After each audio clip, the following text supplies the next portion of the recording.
ചോദ്യം ഇങ്ങനെയാണ്, വിവാഹം കഴിഞ്ഞാൽ പെൺകുട്ടികൾക്ക് സ്വപ്നം കാണാനുള്ള ലിമിറ്റ് എവിടെയാണ്? എനിക്ക് പെൺകുട്ടികളോട് പറയാനുള്ളത്, കല്യാണമല്ല ജീവിതത്തിലെ ഏറ്റവും വലിയ സംഭവം. ജീവിതത്തിലെ വലിയ സംഭവങ്ങളിൽ ഒന്നാണ് കല്യാണം, അത്രയേ ഉള്ളൂ.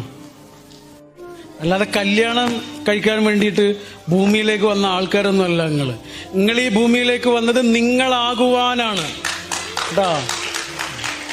നിങ്ങൾ പടച്ചോന്റെ മാത്രം അടിമകളാണ്, വേറൊരാളുടെയും അടിമയല്ല, ഈശ്വരന്റെ മാത്രം അടിമകളാണ്. ഒരു കുരുവിയുടെ മുന്നിൽ ഒരു പാമ്പ് ഇങ്ങനെ ഒരു മൂർഖനിങ്ങനെ പത്തി വിടർത്തി ആടുമ്പോ കുരുവി എന്താ വിചാരിക്കുന്നത്? പേടിച്ച് വിറച്ച് നിൽക്കുകയാണ് ചെയ്യുക, അല്ലേ? അല്ലേ? എന്താണ്, മൂർഖനാണ് നിൽക്കുന്നത്. മൂർഖൻ ഇങ്ങനെ പത്തി വിടർത്തി ആടുമ്പോഴേ ഈ മുന്നിലിരിക്കുന്ന ഈ കുരുവി ആകെ പേടിച്ചു വിറക്കും. ഈ കുരുവിക്ക് അറിയൂലേ, കുരുവിക്കൊരു ചിറകുണ്ട് എന്നും ആ ചിറകിന് പറക്കാൻ ഒരു ആകാശമുണ്ട് എന്നും. ഈ കുരുവി എന്തേ മറന്നുപോയത്?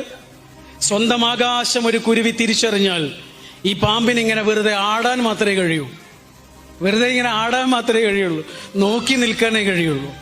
അതുകൊണ്ട് ഒരു സർപ്പത്തിന്റെ മുന്നിലും നിങ്ങൾ ഈ ചിറക് പൂട്ടി നിൽക്കേണ്ട ആവശ്യമില്ല. നിങ്ങൾ നിങ്ങളാകാൻ വേണ്ടി ഈ ഭൂമിയിലേക്ക് വന്ന ആൾക്കാർ.